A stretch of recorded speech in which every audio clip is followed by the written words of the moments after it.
itu beliau berjuang melawan Belanda di Kesatuan Tentara Hizbullah. Ya, bersama dengan Kiai Nur Ali At-Taqwa, Kiai Raden Makmun Nawawi Cibarusa, dan Kiai Jahari Ceger dan lain-lainnya, yang semuanya itu ada 9 tokoh ulama pejuang yang telah dibukukan oleh MUI Kabupaten Bekasi.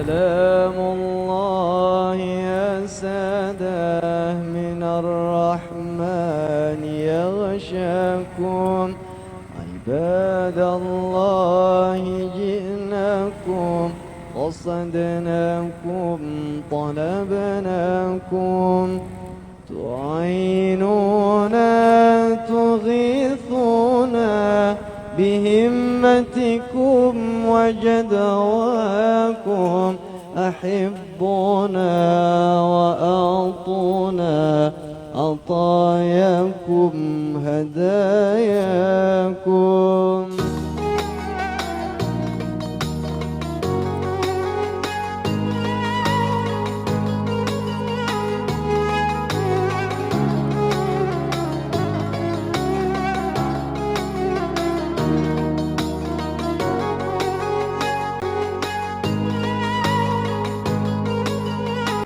Assalamualaikum warahmatullahi wabarakatuh. Alhamdulillah, saat ini saya bersama Al-Mukarram Al-Muhtaram Kiai Muhaimin bin Kiai Abu Bakar bin Sulaiman bin Jeran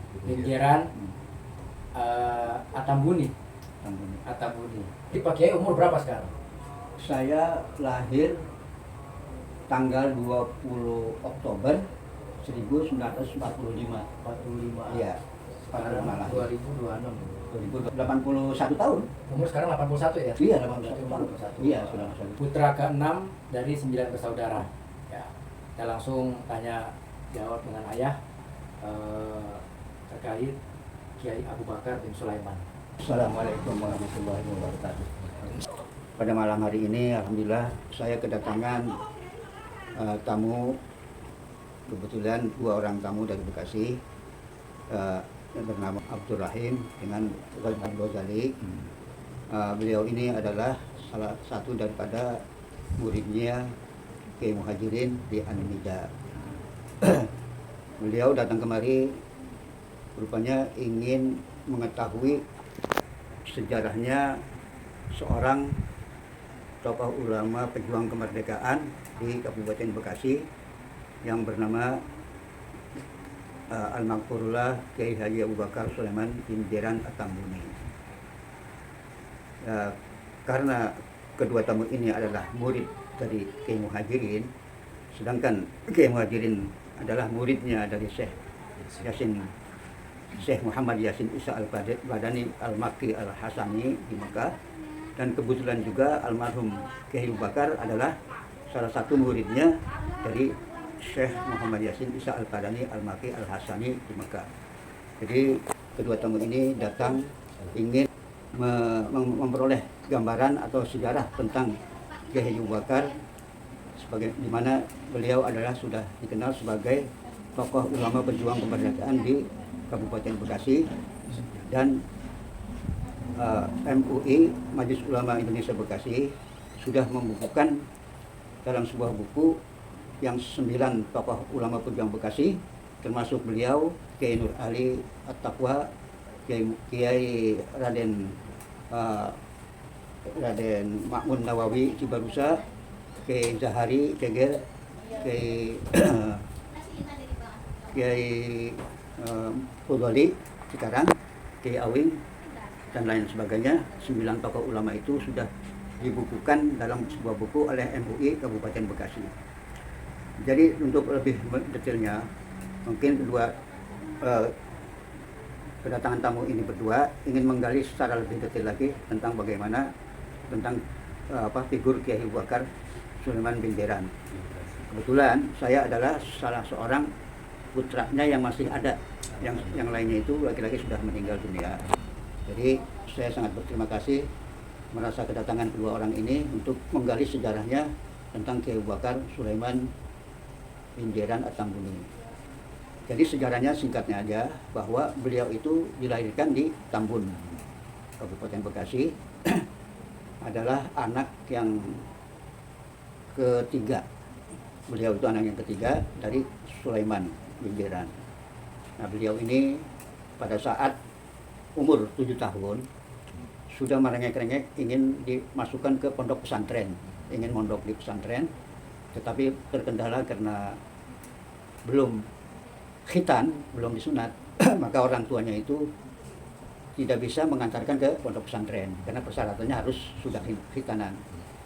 Karena saking semangatnya ingin masuk pondok pesantren, pada satu ketika salah satu tetangga dari rumahnya Sulaiman ini ada hajatan nyunatin anaknya. Kemudian Abu Bakar kecil ini diam-diam tanpa sepengetahuan orang tuanya, dia mendatangi hajatan sunatan tetangganya itu dan minta izin supaya diikut sertakan disunat. Alhamdulillah yang punya hajat itu mengizinkan. Nah, setelah disunat, Abu Bakar kecil ini pulang. Nah, orang tuanya itu sangat terharu, merasa terharu dan sangat gembira juga, saking terharu dan gembira karena melihat kesungguhan anaknya itu supaya ingin masuk pesantren, sehingga dia diam-diam ingin disunat di rumah, numpang sunat di rumah tetangga pada saat itu. Nah, setelah sembuh, maka Kiai Abu Bakar ini menagih janji orang tuanya, karenanya katanya nanti kalau sudah sunat dia mau dimasukkan ke pondok pesantren. Akhirnya karena sudah sembuh, lalu diantarkanlah beliau ini Kiai Abu Bakar kecil ini ke pondok pesantren Kiai Marzuki bin Mirsad di Cipinang Muara, Jatinegara. Nah, di sanalah beliau itu masuk pondok pesantren. Beliau itu kebanyakan di pondok pesantren itu berkhidmat kepada Kiai Guru Marzuki Muara itu disuruh mencari empan kuda dari rumput, empan kuda untuk mengempani kudanya Kiai. Jadi kebanyakan dia tugasnya itu. Jadi jarang dia ya kumpul-kumpul dengan para santri yang lain untuk muzakarah. Jadi kebanyakan dia dari rumput siangnya gitu. Kalau malam ya mungkin muzakarah. Suatu saat Kiai ini menguji kepada santrinya, yaitu memberikan satu pertanyaan kepada santri-santrinya, tetapi semua santri pada saat itu katanya tidak ada yang bisa menjawab. Nah, lalu akhirnya si Abu Bakar kecil ini mohon izin, kalau dibolehkan saya ingin mau menjawab. Akhirnya diizinkan sama Kiai Marzuki, lalu dijawab pertanyaan guru itu, lalu dijawab dengan betul waktu itu. Itu salah sepintas waktu dia cerita waktu di pondok pesantren di Muara itu, di Guru Marzuki. Beliau itu sampai 7 tahun, hanya 7 tahun. Karena sudah 7 tahun, karena dianggap sudah ada dasar ilmu pengetahuannya untuk ilmu dasar, maka Kiai Marzuki itu menyarankan kalau bisa kamu pergi ke Mekah, mukim, menuntut ilmu di sana untuk mencari keberkahannya di Mekah. Itu saran dari Guru Marzuki. Pada saat mendengar saran gurunya itu, Abu Bakar kecil ini merasa cemas atau merasa apakah mungkin dia bisa berangkat ke Mekah, karena melihat kondisi dari keadaan pada saat itu tidak mungkin Pak untuk bisa ke Mekah. Tapi karena memang dia ingin menghormati saran gurunya dan juga ada kemauan untuk menuntut ilmu selanjutnya, maka dia cari akal bagaimana supaya bisa ke Mekah gitu.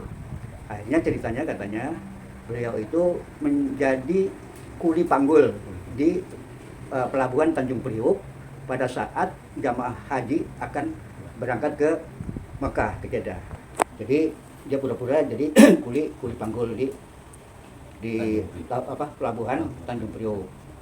Nah, setelah semua barang-barang yang sahara, dulu namanya sahara, bawaan jamaah haji itu sahara namanya. Itu setelah sahara itu semua diangkut dari bawah ke naik kapal semua. Nah, beliau ini tidak turun lagi, lalu bergabung menyatu dengan jamaah yang ada di dalam kapal, sehingga berlayarlah beliau ini ke Jeddah. Beliau pertama kali untuk mukim di Mekah. Akhirnya beliau di Mekah, dan di Mekah beliau ketemu dengan para ulama-ulama yang di sana untuk menuntut ilmu. Di antaranya yang paling akrab sekali yaitu Syekh Muhammad Yasin bin Muhammad Isa Al-Badani Al-Makki Al-Hasani. Itu adalah guru beliau di Mekah pada saat beliau mukim di Mekah. Pada saat beliau mukim pertama kali ini, lebih kurang 12 tahun. Udah waktunya untuk menjalani sunatullah untuk berkeluarga. Beliau itu setelah 12 tahun pulang dulu ke Indonesia. Pulang ke Indonesia untuk sunatullah berkeluarga, mencari jodoh dari pasangan. Nah, ceritanya dapatlah pasangan Indonesia yang bernama Maimunah binti Saleh. Itu istrinya beliau, Maimunah binti Saleh. Pada saat pulang pertama itu, dari mukim yang pertama, beliau mendirikan sebuah sekolah madrasah bernama Yayasan Al-Khairiyah. Ya, Yayasan Al-Khairiyah. Pertama kali beliau mendirikan Al-Khairiyah yang lokasinya itu, ya itulah yang sekarang itu disebut Yaping. Yaping itu dulu Al-Khairiyah. Pendiri pertamanya adalah beliau, Ki Abu Bakar.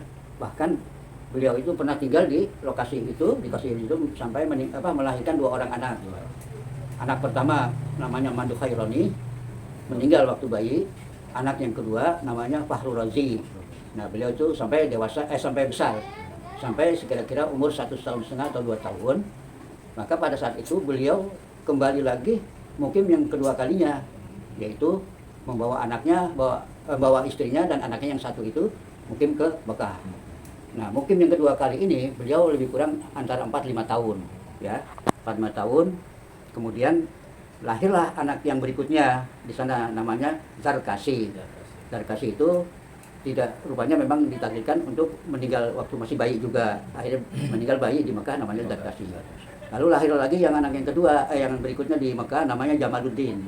Nah, Jamaluddin ini sampai besar, sampai berkeluarga, sampai besar. Gitu, itu Jamaluddin. Nah, karena Indonesia pada saat itu mau merdeka, akhirnya Ki Abu Bakar pulang lagi ke Indonesia untuk berjuang di kemerdekaan. Indonesia mau merebut kemerdekaannya, pulang ke Indonesia lagi. Itu setelah 5 tahun. Nah, di Indonesia pada saat itu beliau berjuang melawan Belanda di Kesatuan Tentara Hizbullah. Ya, bersama dengan Kiai Nur Ali At-Taqwa, Kiai Raden Makmun Nawawi Cibarusa, dan Kiai Jahari Ceger dan lain-lainnya, yang semuanya itu ada 9 tokoh ulama pejuang yang telah dibukukan oleh MUI Kabupaten Bekasi. Nah, berjuanglah beliau itu di Indonesia melawan tentara Belanda. Kemudian yang saya ingat pada saat itu saya mungkin baru lahir, karena saya lahirnya itu di bulan Oktober. Jadi baru merdeka 2 bulan 2-3 bulan. Kan kemerdekaan 7 Agustus. September, Oktober saya lahir. Saya lahir 20 Oktober. Lalu pernah katanya dibawa mengungsi ke Wadas. Mengungsi karena kita waktu itu masih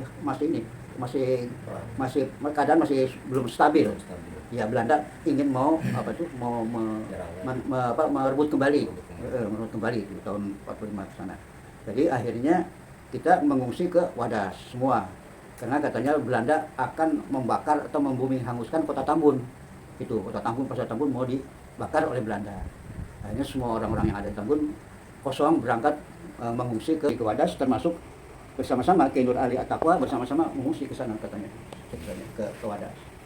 Nah, setelah keadaan aman, sudah nggak ada lagi anak saya sudah berapa lama gitu, kembali lagi lah ke Tambun. Ternyata di Tambun itu udah jadi bumi jadi arang, bumi hanguskan jadi arang semuanya. Ada kecuali 1 rumah yang nggak kebakar di Tambun itu, di pasar ini, di belakang pasar Tambun itu 1 rumah yang nggak kebakar. Itu rumahnya beliau. Rumahnya beliau itu tidak kebakar. Itu disaksikan oleh orang semua waktu itu. Nah, itu ceritanya sepintas. Nah, perjuangan beliau dalam segi pendidikan adalah membangun yayasan Al-Khairiyah gitu. Terus juga Masjid At-Taqwa yang di Tambun, itu beliau yang perintisnya untuk membangun Masjid At-Taqwa. Kemudian dakwah beliau juga sampai ke Kalimantan. Kalimantan memang ada seorang muridnya yang bernama Kiai Mahfud Asnawi, Kiai Mahfud Ramli di Kalimantan. Terus sama Kiai Asnawi Ramli adiknya di Kalimantan. Jadi sampai ke sana ceritanya. Perjuangan beliau itu ya kemudian karena mungkin takdir Allah, beliau itu usianya tidak panjang. Beliau itu hanya kurang dari 50 tahun umurnya. Lahir tahun 1907, meninggalnya 1957. Ya. Jadi kemungkinan belum sampai genap 50 tahun sudah meninggal dunia. Jadi pada saat beliau meninggal dunia, saya pun baru umur sekitar 10-11 tahun lebih kurang, masih SD. Gitu. Nah, beliau meninggal di Rumah Sakit Cikini, Jakarta Pusat. Jadi itulah perjuangan beliau. Pernah ada lagi yang agak menarik tentang cerita beliau.